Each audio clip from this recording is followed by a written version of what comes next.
नमस्कार. Hi friends, माझ्या सगळ्या खवय्यांचं आज परत एकदा नवीन व्हिडिओमध्ये तुमच्या सर्वांचं मनापासून स्वागत आहे. आज आपण अशी छान अशा भाकरी करणार आहोत.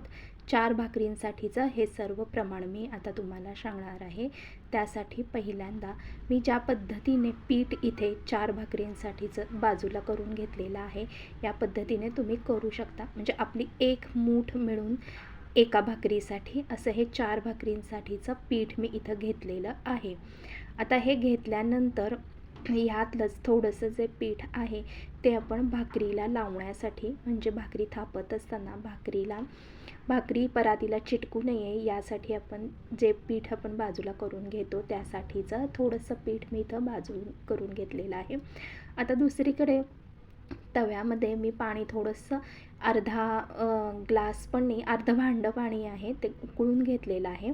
ते सगळं ह्या पिठामध्ये घालून घ्यायचं आहे. पहिल्यांदा हे सगळं पीठ आहे ते एकत्र करून घेऊन नंतर त्यामध्ये खोल असा खड्डा करून त्यामध्ये पाणी उकळलेलं घालायचं आणि हे उकळलेलं जे पाणी आहे ते एका उलथण्याच्या साहाय्याने सगळ्या पिठाला पहिल्यांदा आधी लावून घ्यायचं आहे. ही प्रोसेस खूप महत्त्वाची आहे.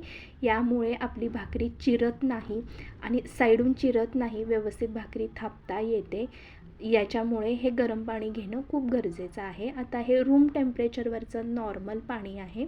या पाण्यानं आपण पहिल्यांदा सगळं पीठ हे आपण मळून घेऊया आणि हे मळून घेत असताना तुम्ही बघू शकता साईडहून जे पीठ कोरडं आहे ते याच्यामध्ये आपण मिक्स करत असं गोल गोल गोल मिक्स करत आपण काय करत आहोत, आपण हे पीठ तयार करून घेत आहोत. साईडचं पाहू शकता तुम्ही. आता पीठ हे मी सगळं एकत्र करून एक मोठा गोळा पहिल्यांदा सुरुवातीला मळून घेतलेला आहे. हा मळताना छान मळायचा. ही दुसरी टीप आहे की याच्यामुळे भाकरीला चिरा जात नाहीत. एका साईडला तवा गरम करत ठेवलेला आहे आणि आता हे पाहू शकता या अशा पद्धतीनं आपण हा गोळा आपण छान असा मळून घ्यायचा आहे. त्याच्यातून एक छोटासा गोळा आता बाजूला करून घेणार आहोत का भाकरी थापण्यासाठी. सुरुवातीला ही जो भाकरीचा गोळा आहे हा दोन्ही हातांनी पहिल्यांदा गोल गोल थापून घ्यायचा, म्हणजे आपल्याला गोल भाकरी होण्यास मदत होते. थोडंसं परातीवरती पीठ टाकून घ्यायचं, म्हणजे आपल्याला भाकरी चिटकणार नाही परातीला. आणि सतत हाताला पीठ लावून पहिल्यांदा आधी आपण कडा ज्या आहेत ह्या सगळ्या कडा आपण पहिल्यांदा थापून घेणार आहोत. आणि बघा, गरम पाण्याचा वापर केल्यामुळं पिठाला अजिबात चिरे पडलेले नाही आहेत. परत हाताला जर आपल्याला वाटतं की भाकरी करतानाचा पीठ आपल्या हाताला चिटकत आहे तर आपण कोरडं पीठ लावून घेऊन आपण हे अशा पद्धतीनं भाकरी थापून घ्यायची आहे. नंतर परत सेंटरहून आपला जो तळ हात आहे या हाताच्या साहाय्याने भाकरी मोठी करून परातीच्या कडेला घेऊन अशी हातावर घ्यायची आणि तव्यावर आपण टाकून घेणार आहोत. तव्यावर टाकल्यानंतर आपण याच्यावरती रूम टेम्परेचरवरचं साधं गार पाणी आपण घालून घेणार आहोत.